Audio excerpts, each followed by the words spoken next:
500 ಅಡಿ ಎತ್ತರದ ಏಕಶಿಲೆಯಲ್ಲಿ ನಿರ್ಮಾಣಗೊಂಡಿರತಕ್ಕಂಥ ಒಂದು ಕ್ಷೇತ್ರ ಉಮಾಮಹೇಶ್ವರ ಕ್ಷೇತ್ರ. ಸುಮಾರು 300 ವರ್ಷಗಳ ಇತಿಹಾಸವನ್ನು ಹೊಂದಿರತಕ್ಕಂಥ ಸುಪ್ರಸಿದ್ಧವಾಗಿರ್ತಕ್ಕಂಥ ದೇವಸ್ಥಾನ ಮಲೆಂಗಲ್ಲಿನ ಶ್ರೀ ಉಮಾಮಹೇಶ್ವರ ದೇವಸ್ಥಾನ. ಸುಮಾರು 500 ಅಡಿ ಎತ್ತರದ ಏಕಶಿಲೆಯಲ್ಲಿ ನಿರ್ಮಾಣಗೊಂಡಿರತಕ್ಕಂಥ ಒಂದು ಕ್ಷೇತ್ರ ಅದು ಉಮಾಮಹೇಶ್ವರ ಕ್ಷೇತ್ರ. ಭಕ್ತರ ಇಷ್ಟಾರ್ಥಗಳನ್ನು ಸಿದ್ಧಿ ಮಾಡತಕ್ಕಂಥ ಕ್ಷೇತ್ರ ಉಮಾಮಹೇಶ್ವರ ಕ್ಷೇತ್ರ. ಈ ಕ್ಷೇತ್ರಕ್ಕೆ ಬಂದಿರತಕ್ಕಂಥ ಭಕ್ತರ ಮನಸ್ಸಿನ ಇಷ್ಟಾರ್ಥವನ್ನು, ಆ ಭಾವನೆಗಳನ್ನು, ಮನಸ್ಸಿನ ಎಲ್ಲ ಕಷ್ಟ ಕಾರ್ಪಣ್ಯಗಳನ್ನು ನಿವಾರಿಸ್ತಕ್ಕಂಥ ಉಮಾಮಹೇಶ್ವರ ನೆಲೆಸಿರ್ತಕ್ಕಂಥ ಕ್ಷೇತ್ರ. ಪ್ರಾಯಶಃ 500 ಅಡಿ ಎತ್ತರದಲ್ಲಿ ಇರತಕ್ಕಂಥ ಈ ಕ್ಷೇತ್ರದಲ್ಲಿ ನಾವು ದಕ್ಷಿಣ ಕನ್ನಡ ಜಿಲ್ಲೆಯಲ್ಲಿ ನೋಡುವಂಥದ್ದು ಕಾರಿಂಜದ ದೇವಸ್ಥಾನವನ್ನು ನೋಡ್ತೇವೆ. ಅಲ್ಲಿರ್ತಕ್ಕಂಥದ್ದು ಈಶ್ವರರ ದೇವರು. ಆದರೆ ಇಲ್ಲಿ ದಂಪತಿ ಸಮೇತ ಉಮಾಮಹೇಶ್ವರ ದೇವರು ನೆಲೆಸಿರ್ತಕ್ಕಂಥ ಪರಮ ಪವಿತ್ರವಾಗಿರ್ತಕ್ಕಂಥ ಕ್ಷೇತ್ರ ನಮ್ಮ ಈ ಮಲೆಂಗಲ್ಲಿನ ಉಮಾಮಹೇಶ್ವರ ಕ್ಷೇತ್ರ ಎನ್ನುವಂಥದ್ದನ್ನು ಪ್ರಸ್ತಾಪ ಮಾಡುತ್ತಾ ಬರುವ 1ನೇ ತಾರೀಕಿನಿಂದ 6ನೇ ತಾರೀಕಿನವರೆಗೆ ಈ ಕ್ಷೇತ್ರದಲ್ಲಿ ಬ್ರಹ್ಮಕಲಶೋತ್ಸವದ ಕಾರ್ಯಕ್ರಮಗಳು ನಡೀಲಿಕ್ಕಿದೆ. ಪರಮ ಪೂಜ್ಯ ಡಾಕ್ಟರ್ ವೀರೇಂದ್ರ ಹೆಗಡೆಜಿಯವರ ಪೂಜ್ಯ ಕಾವಂದರ ಆಶೀರ್ವಾದಗಳೊಂದಿಗೆ ನಿರಂತರವಾಗಿ ಈ ಕ್ಷೇತ್ರದ ಬೆಳವಣಿಗೆಯ ದೃಷ್ಟಿಯಿಂದ ಪೂಜ್ಯ ಕಾವಂದರ ಆಶೀರ್ವಾದ ಮಾರ್ಗದರ್ಶನ ಯಾವತ್ತೂ ಇದ್ದೇ ಇರುವಂಥದ್ದು. ಅವರ ಆಶೀರ್ವಾದಗಳೊಂದಿಗೆ ಕೆಮ್ಮಿಂಜೆಯ ಬ್ರಹ್ಮಶ್ರೀ ನಾಗೇಶ್ ತಂತ್ರಿಗಳ ನೇತೃತ್ವದಲ್ಲಿ ಈ ಕ್ಷೇತ್ರದ ಧಾರ್ಮಿಕ ವಿಧಿವಿಧಾನಗಳು ನಡೀಲಿಕ್ಕಿರುವಂಥದ್ದು. ಪ್ರಾಯಶಃ ಈ ಒಂದು ಅಷ್ಟಬಂಧ ಬ್ರಹ್ಮಕಲಶೋತ್ಸವದ ಪ್ರಾರಂಭದ 1ನೇ ತಾರೀಕಿಗೆ ತಂತ್ರಿಗಳ ಆಗಮನದಿಂದ ಪ್ರಾರಂಭಗೊಳ್ಳುವಂತಹ ಧಾರ್ಮಿಕ ವಿಧಿವಿಧಾನ ಕಾರ್ಯಕ್ರಮಗಳು 1ನೇ ತಾರೀಕಿಗೆ ಬೆಳಿಗ್ಗೆ 9:00ವರೆಗೆ ಉಗ್ರಾಣ ಮುಹೂರ್ತದೊಂದಿಗೆ ಅಧಿಕೃತವಾಗಿ ಕಾರ್ಯಕ್ರಮಗಳು ಪ್ರಾರಂಭಗೊಳ್ಳಿಕ್ಕಿರುವಂಥದ್ದು. ಅದರ ಜೊತೆಗೆ ಅವತ್ತು ಬೆಳಿಗ್ಗೆ ಕಲ್ಕುಡ ದೈವಸ್ಥಾನದಿಂದ ಹೊರೆಕಾಣಿಕೆ ಮೆರವಣಿಗೆ ಪ್ರಾರಂಭಗೊಳ್ಳಿಕ್ಕಿದೆ. ಕಣಿಯೂರು ಗ್ರಾಮದ ಎಲ್ಲ ಬೂತಿನ ಭಕ್ತರಿಂದ ಕಣಿಯೂರು ಗ್ರಾಮಕ್ಕೆ ಸಂಬಂಧಿಸಿರ್ತಕ್ಕಂಥ ಹತ್ತಿರ ಇರ್ತಕ್ಕಂಥ ಗ್ರಾಮಗಳು, ಅದು ಬಂದಾರಿ ಇರ್ಬೋದು, ಮುಗ್ರು, ಇಳಂತಿಲ, ಉರುವಾಲು, ಕಳಿಯ, ಈ ಎಲ್ಲ ಗ್ರಾಮಗಳಿಂದ, ತಣ್ಣೀರುಪಂತ, ಈ ಎಲ್ಲ ಗ್ರಾಮಗಳಿಂದ ಶ್ರೀ ಕ್ಷೇತ್ರದ ಭಕ್ತಾಭಿಮಾನಿಗಳು 1ನೇ ತಾರೀಕಿಗೆ ಕಲ್ಕುಡ ಮಾಡದಿಂದ ಹೊರೆಕಾಣಿಕೆಯ ಮೆರವಣಿಗೆಯೊಂದಿಗೆ ಈ ಕ್ಷೇತ್ರಕ್ಕೆ ಹೊರೆಕಾಣಿಕೆಯನ್ನು ಸಮರ್ಪಣೆ ಮಾಡತಕ್ಕಂಥ ಕಾರ್ಯಕ್ರಮ ಅವತ್ತಿನ ದಿನ ನಡೀಲಿಕ್ಕಿರ್ತಕ್ಕಂಥದ್ದು. ಮಧ್ಯಾಹ್ನ ಅನ್ನ ಸಂತರ್ಪಣೆ ಕಾರ್ಯಕ್ರಮ, ಪ್ರತಿದಿನ ಮಧ್ಯಾಹ್ನ ಅನ್ನ ಸಂತರ್ಪಣೆ ಕಾರ್ಯಕ್ರಮ ಈ ಕ್ಷೇತ್ರದಲ್ಲಿ ನಡೀಲಿಕ್ಕಿದೆ. ಅವತ್ತು ಬೆಳಿಗ್ಗೆ 11:00ವರೆಗೆ ಕ್ಷೇತ್ರದಲ್ಲಿ ಒಂದು ಧಾರ್ಮಿಕ ಸಭಾ ಕಾರ್ಯಕ್ರಮ ನಡೀಲಿಕ್ಕಿದೆ. ಅವತ್ತಿನ ಕಾರ್ಯಕ್ರಮದ ಅಧ್ಯಕ್ಷತೆಯನ್ನು ಈ ಕ್ಷೇತ್ರದ ಅನುವಂಶೀಯ ಮುಕ್ತೇಶ್ವರಾಗಿರ್ತಕ್ಕಂಥ ಚಿದಾನಂದರಾಜ್ ರಾವ್ ಕೊಲ್ಲಾಜಿ ಅವರು ನೆರವೇರಿಸಲಿಕ್ಕಿದ್ದಾರೆ. ಅವತ್ತಿನ ಧಾರ್ಮಿಕ ಉಪನ್ಯಾಸವನ್ನು ಕೇಶವ ಬಂಗೇರವರು ನಡೆಸಲಿಕ್ಕಿದ್ದಾರೆ. ಅವತ್ತು ಉಗ್ರಾಣ ಉದ್ಘಾಟನೆಯನ್ನು ಕಟೀಲಿನ ಅನುವಂಶೀಯ ಅರ್ಚಕರಾಗಿರ್ತಕ್ಕಂಥ ಅನಂತ ಪದ್ಮನಾಭ ಅಸರಣರು ಅವತ್ತಿನ ಉಗ್ರಾಣದ ಉದ್ಘಾಟನೆಯನ್ನು ನೆರವೇರಿಸಲಿಕ್ಕಿದ್ದಾರೆ. ಕಾರ್ಯಾಲಯದ ಉದ್ಘಾಟನೆಯನ್ನು ಲಕ್ಷ್ಮೀಶ್ ಮೇಲ್ನಂಟ್ರವರು ನಡೆಸಲಿಕ್ಕಿದ್ದಾರೆ. ಈ ರೀತಿ ಅನೇಕ ಜನ ಗಣ್ಯರು ಅವತ್ತಿನ ಕಾರ್ಯಕ್ರಮದಲ್ಲಿ ಭಾಗವಹಿಸಲಿಕ್ಕಿದ್ದಾರೆ. ಸಂಜೆ 5:15 ನಂತರ ಅವತ್ತು ವಿವಿಧ ರೀತಿಯ ಪದ್ಮಂಜ ಶಾಲೆಯ ಮಕ್ಕಳಿರ್ಬೋದು, ಅದೇ ರೀತಿ ಜಿ ಕನ್ನಡದ ಸರಿಗಮ ಖ್ಯಾತಿಯ ಜ್ಞಾನ ಗುರುರಾಜ್ ಅವರ ತಂಡ ಸಾಂಸ್ಕೃತಿಕ ಕಾರ್ಯಕ್ರಮವನ್ನು ಸಹ ನಡೆಸಲಿಕ್ಕಿದ್ದಾರೆ. ಅವತ್ತು ಸಂಜೆ ನಾಟಕ ಕಾರ್ಯಕ್ರಮವು ಸಹ ಅವತ್ತಿನ ದಿವಸದ ಕಾರ್ಯಕ್ರಮದಲ್ಲಿ ನಡೀಲಿಕ್ಕಿದೆ. 2ನೇ ದಿನದ ಕಾರ್ಯಕ್ರಮ ಧಾರ್ಮಿಕ ವಿಧಿವಿಧಾನಗಳ ಜೊತೆಗೆ ಅವತ್ತು ಸಂಜೆ 8 ಗಂಟೆಗೆ ಅವತ್ತು ಸಂಜೆ 7 ಗಂಟೆಗೆ ಧಾರ್ಮಿಕ ಸಭಾ ಕಾರ್ಯಕ್ರಮ ನಡೀಲಿಕ್ಕಿದೆ. ಅವತ್ತಿನ ಕಾರ್ಯಕ್ರಮದಲ್ಲಿ ಸುಬ್ರಹ್ಮಣ್ಯ ಕ್ಷೇತ್ರದ ಯತಿವರಿಯರು ಅವತ್ತಿನ ಆಶೀರ್ವಚನದ ಕಾರ್ಯಕ್ರಮವನ್ನು ನೆರವೇರಿಸ್ತಾರೆ. ಅವತ್ತಿನ ಕಾರ್ಯಕ್ರಮದಲ್ಲಿ ಅಧ್ಯಕ್ಷತೆಯನ್ನು ಜೀರ್ಣೋದ್ಧಾರ ಸಮಿತಿ ಅಧ್ಯಕ್ಷರಾಗಿರ್ತಕ್ಕಂಥ ಶಿವಶಂಕರ್ ನಾಯಕ್ ಅವರು, ಧಾರ್ಮಿಕ ಉಪನ್ಯಾಸವನ್ನು ಕಾರ್ಕಳದ ಧಾರ್ಮಿಕ ಚಿಂತಕರಾಗಿರ್ತಕ್ಕಂಥ ದಾಮೋದರ್ ಶರ್ಮಾ ಅವರು, ಅವತ್ತಿನ ಕಾರ್ಯಕ್ರಮದಲ್ಲಿ ಅನೇಕ ಜನ ಗಣ್ಯರು ಸಹ ಅವತ್ತು ಕಾರ್ಯಕ್ರಮದಲ್ಲಿ ಉಪಸ್ಥಿತರಿರಲಿಕ್ಕಿದ್ದಾರೆ. ಅವತ್ತು ಸಂಜೆ ಹೆಸರಾಂತ ಯಕ್ಷಗಾನ ಕಲಾವಿದ ರವಿಚಂದ್ರ ಕನ್ನಗಡಿ ಕಟ್ಟೆ, ಗಿರೀಶ್ ಕಕ್ಕೆಪದವು, ಶ್ರೀಮತಿ ಕಾವ್ಯಶ್ರೀ ಅವರ ಯಕ್ಷಗಾನ ವೈಭವ ಕಾರ್ಯಕ್ರಮ, ಸಾಂಸ್ಕೃತಿಕ ನೃತ್ಯ ವೈಭವ, ಅನೇಕ ಸಾಂಸ್ಕೃತಿಕ ಕಾರ್ಯಕ್ರಮಗಳು ಸಹ ಅವತ್ತು ನಡೀಲಿಕ್ಕಿದೆ. 3ನೇ ತಾರೀಕಿಗೆ ಅದೇ ಈ ಕ್ಷೇತ್ರದಲ್ಲಿ ಪಾವಂಜೆ ಮೇಳದವರಿಂದ ಯಕ್ಷಗಾನ ಕಾರ್ಯಕ್ರಮ ನಡೀಲಿಕ್ಕಿದೆ. ಅವತ್ತು ಸಂಜೆ 7 ಗಂಟೆಗೆ ಈ ಕ್ಷೇತ್ರದಲ್ಲಿ ಧಾರ್ಮಿಕ ಕಾರ್ಯಕ್ರಮದಲ್ಲಿ ಅಧ್ಯಕ್ಷತೆಯನ್ನು ಬ್ರಹ್ಮಕಲಶೋತ್ಸವ ಸಮಿತಿ ಅಧ್ಯಕ್ಷರು ವಿಠಲ್ ಶೆಟ್ಟರು, ಧಾರ್ಮಿಕ ಉಪನ್ಯಾಸವನ್ನು ಕುಮಾರಿ ಹಾರಿಕಾ ಮಂಜುನಾಥ್ ಅವರು ಅವತ್ತಿನ ಧಾರ್ಮಿಕ ಉಪನ್ಯಾಸ ಮಾಡಲಿಕ್ಕಿದ್ದಾರೆ. ಈ ರೀತಿ ಅನೇಕ ಜನ ಕಾರ್ಯಕ್ರಮದಲ್ಲಿ 4ನೇ ತಾರೀಕಿನ ಸಭಾ ಕಾರ್ಯಕ್ರಮದಲ್ಲಿ ಎಲ್ಲರೂ ಭಾಗವಹಿಸಲಿಕ್ಕಿದ್ದಾರೆ. ಅದೇ ರೀತಿ 6ನೇ ತಾರೀಕಿಗೆ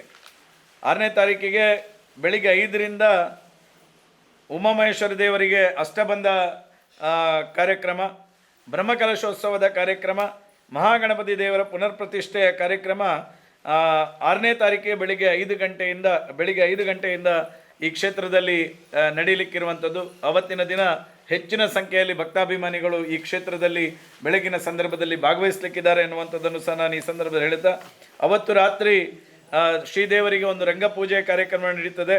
ಅದೇ ರೀತಿ ಪಿಲಿಚಾಮುಂಡಿ ದೈವದ ನರ್ತನ ಸೇವೆಯು ಸಹ ಅವತ್ತಿನ ದಿನ ನಡೀಲಿಕ್ಕಿದೆ ಅನ್ನುವಂಥದ್ದನ್ನು ಈ ಸಂದರ್ಭದಲ್ಲಿ ಹೇಳ್ತಾ, ಪ್ರಾಯಶಃ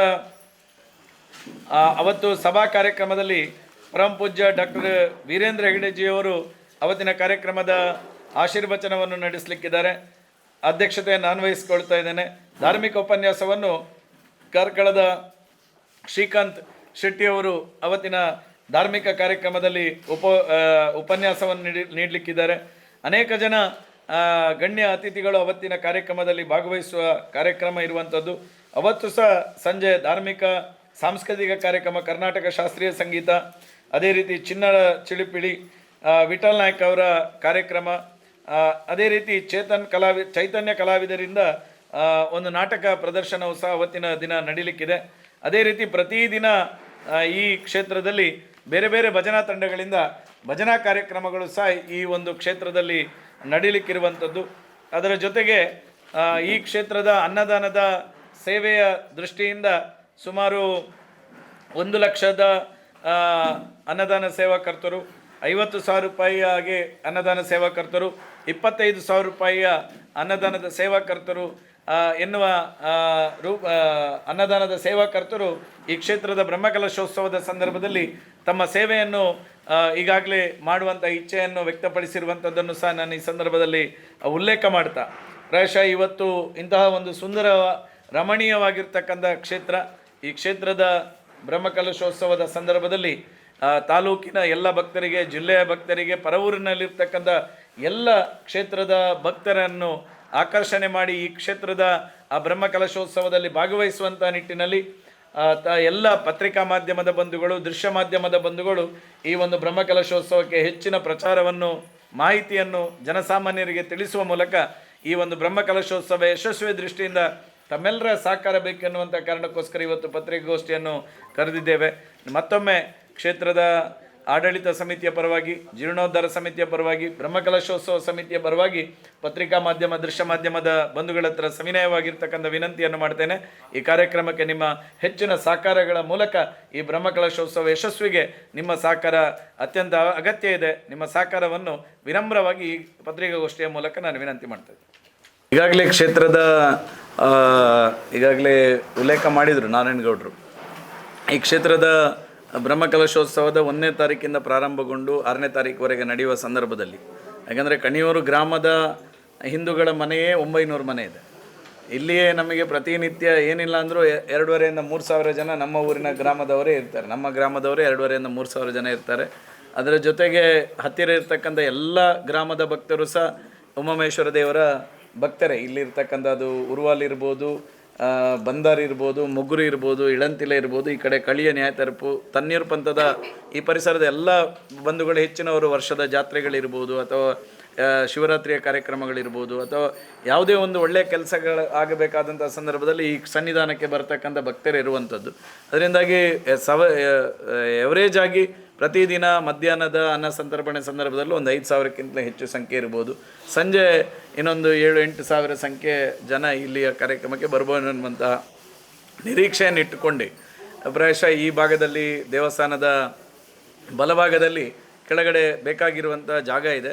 ಇಲ್ಲಿ ಮೇಲೆ ಪಾರ್ಕಿಂಗ್ ವ್ಯವಸ್ಥೆಯನ್ನು ನಡೆಸ್ತೇವೆ, ಕೆಳಗಡೆ ಸಭಾ ಕಾರ್ಯಕ್ರಮದ ವ್ಯವಸ್ಥೆಗಳು ನಡೀತಿದೆ. ಅದರ ಕೆಳಗಡೆ ಅನ್ನದಾನದ ವ್ಯವಸ್ಥೆ ಮತ್ತು ಅಲ್ಲಿ ಅನ್ನ ಛತ್ರದ ವ್ಯವಸ್ಥೆ ಸಹ ಆ ಭಾಗದಲ್ಲಿ ನಡೀತದೆ.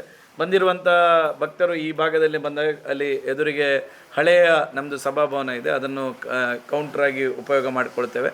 ಮತ್ತು ಇಲ್ಲಿ ಇರುವಂಥ ವ್ಯವಸ್ಥೆಯಲ್ಲಿ ಯಾಕಂದರೆ ಬರಲಿಕ್ಕೆ ಒಂದು ರಸ್ತೆ ಇದೆ, ಹೋಗಲಿಕ್ಕೆ ಇನ್ನೊಂದು ರಸ್ತೆ ಇದೆ, ಅದರಿಂದಾಗಿ ಟ್ರಾಫಿಕ್ ಸಮಸ್ಯೆಗಳು ಆಗದ ರೀತಿಯಲ್ಲಿ ಬ್ರಹ್ಮಕಲಶೋತ್ಸವ ಸಮಿತಿ, ಜೀರ್ಣೋದ್ಧಾರ ಸಮಿತಿ, ವ್ಯವಸ್ಥಾಪನಾ ಸಮಿತಿಯವರು ಇಲ್ಲಿಯ ಎಲ್ಲರನ್ನು ವಿಶ್ವಾಸಕ್ಕೆ ತಗೊಂಡು ಯಾವ ಜಾಗದಲ್ಲಿ ಏನೇನು ಮಾಡಬೇಕೆನ್ನುವಂಥ ಚಿಂತನೆಯೊಂದಿಗೆ ಈ ಒಂದು ವ್ಯವಸ್ಥೆಯನ್ನು ಮಾಡಿದ್ದಾರೆ. ಅದರಿಂದಾಗಿ ಯಾವುದೇ ರೀತಿಯಾಗಿ ಭಕ್ತರಿಗೆ ಅನಾನುಕೂಲ ಆಗದ ರೀತಿಯಲ್ಲಿ, ಉದಾಹರಣೆಗೆ ಪಾರ್ಕಿಂಗ್ ವ್ಯವಸ್ಥೆಯನ್ನು ಮುಂದೆ ಪಾರ್ಕಿಂಗ್ ವ್ಯವಸ್ಥೆಯನ್ನು ಕೆಳಗಡೆನೂ ಮಾಡಿದ್ದೇವೆ ಭಜನಾ ಮಂದಿರದ ಹತ್ರ. ಇನ್ನು ಮೇಲೆ ಬರಲಿಕ್ಕೆ ಒಂದು ಜೀಪಿನ ವ್ಯವಸ್ಥೆಯನ್ನು ಸಹ ನಾವು ಅವತ್ತಿನ ಬ್ರಹ್ಮಕಲಶೋತ್ಸವದ ಸಂದರ್ಭದಲ್ಲಿ ವ್ಯವಸ್ಥೆ ಮಾಡ್ತೇವೆ. ಯಾಕಂದರೆ ಕೆಳಗಡೆಯಿಂದ ಮೇಲೆವರೆಗೆ ನಡ್ಕೊಂಡು ಬರಲಿಕ್ಕೆ ಕಷ್ಟ ಇದೆ.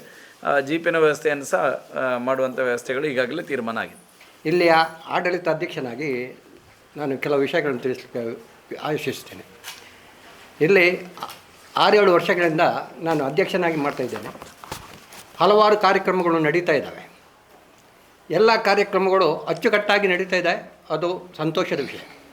ಇದಕ್ಕೆ ಎಲ್ಲದಕ್ಕೂ ಮುಖ್ಯವಾಗಿ ನಮ್ಮ ಊರಿನ ಭಕ್ತಾದಿಗಳ ಸೇವೆಯೇ ಮುಖ್ಯವಾಗಿದೆ.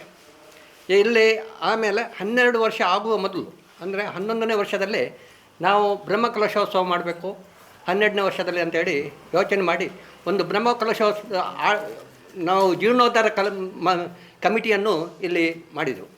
ಅದಕ್ಕೆ ಶ್ರೀ ಶಿವಶಂಕರ್ ನಾಯಕ್ ಅವರು ಉತ್ತಮ ವ್ಯಕ್ತಿ ಎಂದು ಯೋಚಿಸಿ ಅವರನ್ನು ಅದರ ಅಧ್ಯಕ್ಷನಾಗಿಯೂ, ಆಮೇಲೆ ಪ್ರಫುಲ್ಲಚಂದ್ರ ಅಡ್ಡಿ ಅಂತ ಅವರು ಅದರ ಕಾರ್ಯದರ್ಶಿಯಾಗಿ ಆರಿಸಿದರು.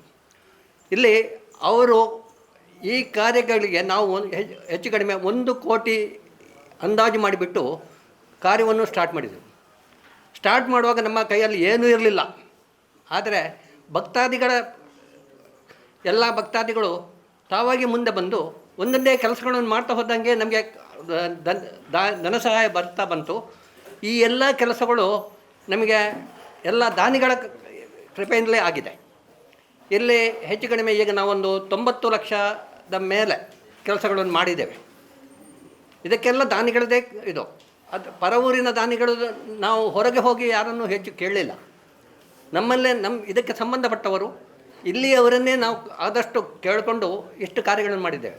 ಅದಕ್ಕೆ ಶಿವಶಂಕರ್ ನಾಯ್ಕ ಅವರು ಹಾಗೂ ಪ್ರಫುಲ್ಲಚಂದ್ರ ಭಾಳ ಕಷ್ಟಪಟ್ಟಿದ್ದಾರೆ. ಊರಿನವರ ಸಹಕಾರ ನಮಗೆ ಬಹಳವಾಗಿ ಸಿಕ್ಕಿದೆ. ಅದನ್ನು ನಾನು ಖಂಡಿತವಾಗಿ ಮೆಚ್ಚಿದ್ದೇನೆ. ಅವರಿಗೆ ಕೃತಜ್ಞತೆಗಳನ್ನು ಹೇಳ್ತಿದ್ದೇನೆ. ಉಮಾಮಹೇಶ್ವರನ ದಯ ಅವರೆಲ್ಲರಿಗೂ ಮೇಲೆ ಇರಲಿ ಅಂತೇಳಿ ಕೇಳ್ತಿದ್ದೇನೆ.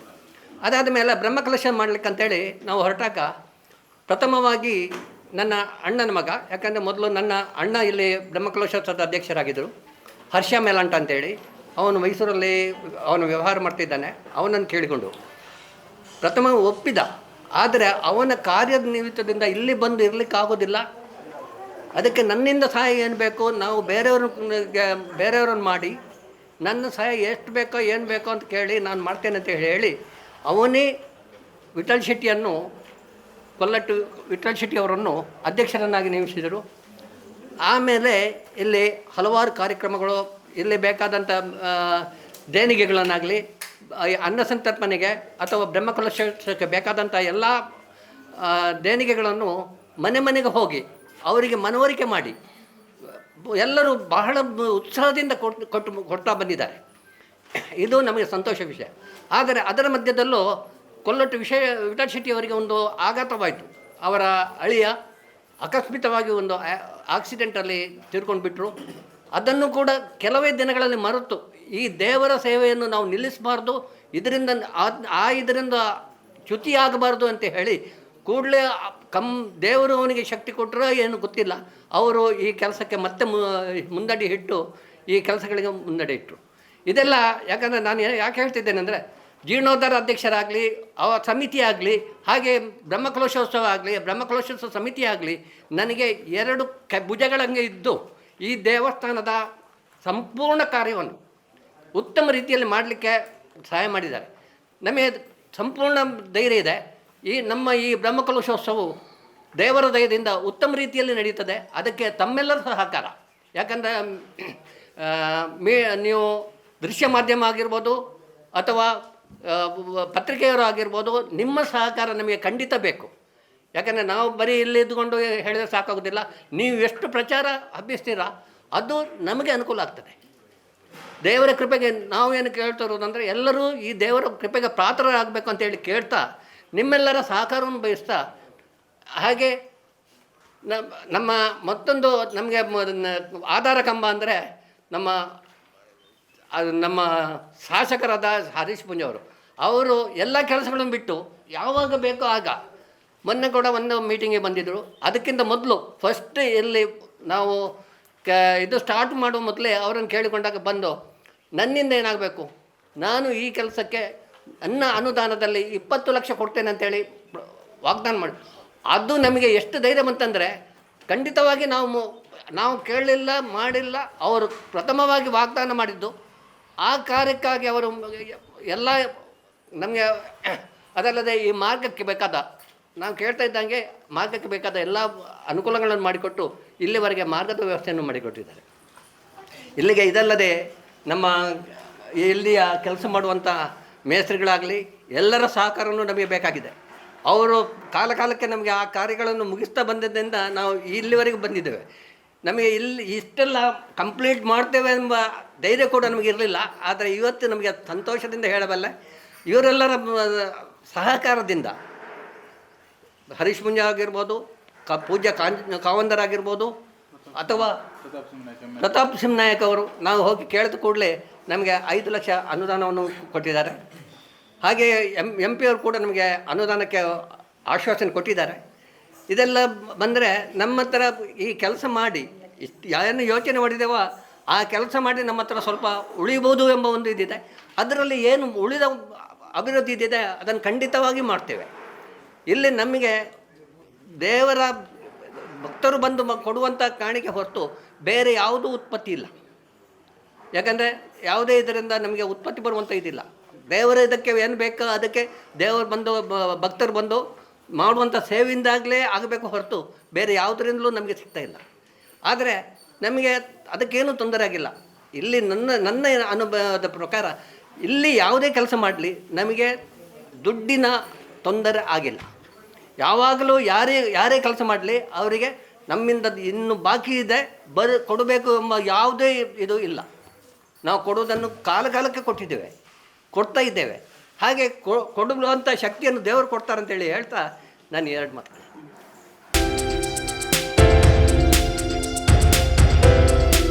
ನಿಮ್ಮೂರಿನ ಸುದ್ದಿ ಕಾರ್ಯಕ್ರಮಗಳ ವರದಿಯನ್ನ ನಾವು ಬಿತ್ತರಿಸಲಿದ್ದೇವೆ. ಈ ಕೆಳಗಿನ ನಂಬರನ್ನು ಸಂಪರ್ಕಿಸಿ.